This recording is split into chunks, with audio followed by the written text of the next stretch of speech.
Hi, இது Wednesday எடுத்த video. அன்றைக்கி பங்குனி உத்திரம். ஸோ பங்குனி உத்திரத்தன்னைக்கு நாங்கள் எங்கள் குலதெய்வம் கோயிலுக்கு போகலான்னு சீக்கிரமாகவே கிளம்ப ஆரம்பிச்சிட்டோம். ஸோ பங்குனி உத்திரத்தன்னைக்கு தான் எல்லாருமே அவங்கவுங்க குலதெய்வ கோயிலுக்கு போவாங்க. வருஷத்தில் ஒரு நாள் ஒன்று கூடுற நாள்னு பார்த்தா அது பங்குனி உத்திரம் தான். அன்றைக்கி தான் கோயிலில் சிறப்பு வழிபாடு நடைபெறும், சிறப்பு அபிஷேகமும் நடக்கும். ஸோ எல்லோரும் ஒன்று கூடி அந்த அபிஷேகத்தை பார்த்து அன்னதானம் சாப்பிட்டு கோயிலில் ரொம்ப நேரம் டைம் ஸ்பெண்ட் பண்ணுவாங்க.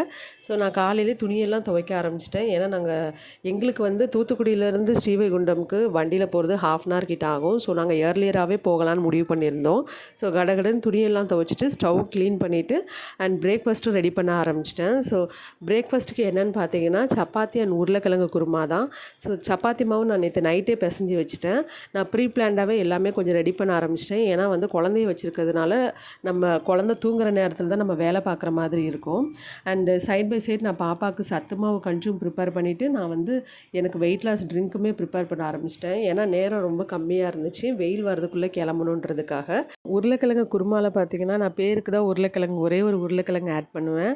ஏன்னா டயட்டில் இருக்கிறதுனால உருளைக்கிழங்கு சேர்க்கக்கூடாதுன்றதுனால நான் ஜஸ்ட்டு ஒரே ஒரு உருளைக்கிழங்கை போட்டு குருமா ரெடி பண்ணியிருந்தேன். சைட் பை சைட் ட்ரெஸ்ஸும் அயன் பண்ணிவிட்டு செடிங்களுக்கெலாம் தண்ணி ஊற்றிட்டேன். ஏன்னா நான் வர்றதுக்கு எப்படியும் சாயந்தரம் ஆகிடும், அதனால்.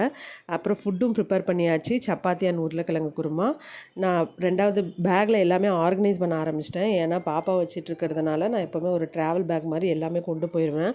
அவளுக்கு தேவையான ஆல்டர்னேட்டிவ் ட்ரெஸ்ஸு, பேம்பர்ஸு, தண்ணி பாட்டிலு, பால் பாட்டிலு எல்லாமே எடுத்து வச்சாச்சு. எடுத்து வச்சுட்டு குளிச்சுட்டு வந்துட்டேன்.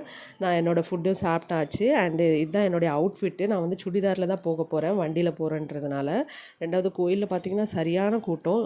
எப்படியோ உள்ளே போய் சாமியும் பார்த்து அபிஷேகமும் பண்ணிவிட்டு அண்ட் சாப்பிடவும் செஞ்சாச்சு இந்த கூட்டத்தில்.